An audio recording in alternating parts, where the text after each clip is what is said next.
25,000 years before the Battle of Yavin, a generational sovereignty called the Kittel-Fard dynasty established an empire across the core planet of Atrisia. For thousands of years, the Atrisian Empire ruled over the planet, bestowing upon its people a golden age of prosperity.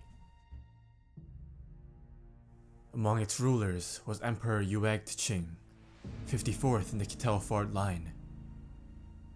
Yueg was a respected and revered individual, but not so much for his strength or power, than for his cunning. During his rule, Emperor T'Ching was able to subvert over 30 different rebellions, keeping order through an advanced network of spies, assassination, and deception. There are 3 ways to defeat your enemy. The first and most obvious is to better him in a trial of force. The best way is to have him destroy himself, but few enemies are so obliging. The middle way is to destroy your enemy from within. Judicious application of the middle way shall make your blows more effective if you later take the way of force. From the middle way, it is also possible to push your enemy onto the path of self-destruction. Some 3,000 years later, Yueg's teachings, written in a series of manuscripts called the Sayings, were used by Palpatine as the basis of the Galactic Empire, as well as to plan out the destruction of the Jedi Order. The Atrisian Empire spanned many cities and local populations, though none more famous than Jar-Kai, the largest of them all. Here, the planet's rulers maintained order through a group of highly trained duelists called the Yavshin Swordsmen. Over the years, these warriors had developed a fighting style in which they wielded a dueling sword in each hand, dubbing these swords Jar-Kai after the city in which they were first crafted. The Yavshin Swordsmen protected both Atrisia and the emperors who ruled it.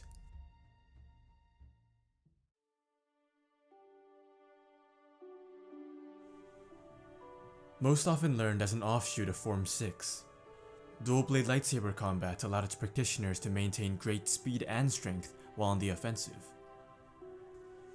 Furthermore, since the blades themselves weren't bound together as such in a double blade, users of Jar-Kai, or its Form 6 equivalent, could withstand attacks from more than a single enemy with relative ease. However, the fact that a Jar-Kai duelist simply could not put more than a single arm's weight behind each blade made it possible for opponents to brute force their way past the defense of those lacking the necessary physical strength. A mastery in Jar-Kai could also force wielders to become too reliant on a second blade, placing them at a disadvantage if left with only one.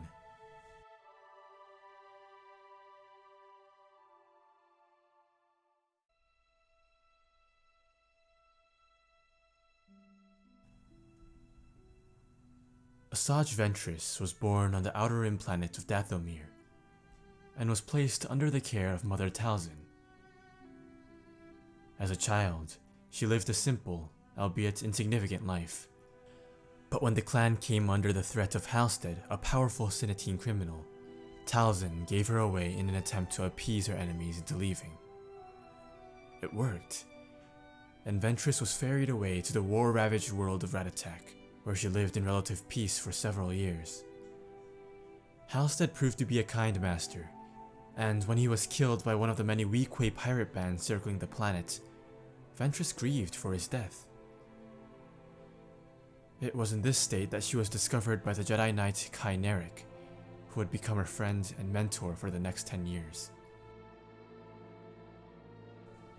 When he too was shot down during combat, Ventress took up her fallen master's lightsaber and destroyed not only the pirates who had killed her master, but every single Weequay, man, woman, and child, warlord or not, on the entire planet. Her fall to the dark side was complete, and it drew the attention of Count Dooku. Under his tutelage, she learned to merge the 1v1 specialties of the Count's Mukashi with her own Jar-Kai techniques. The once innocent child was now a trained assassin, a mass murderer, a killer.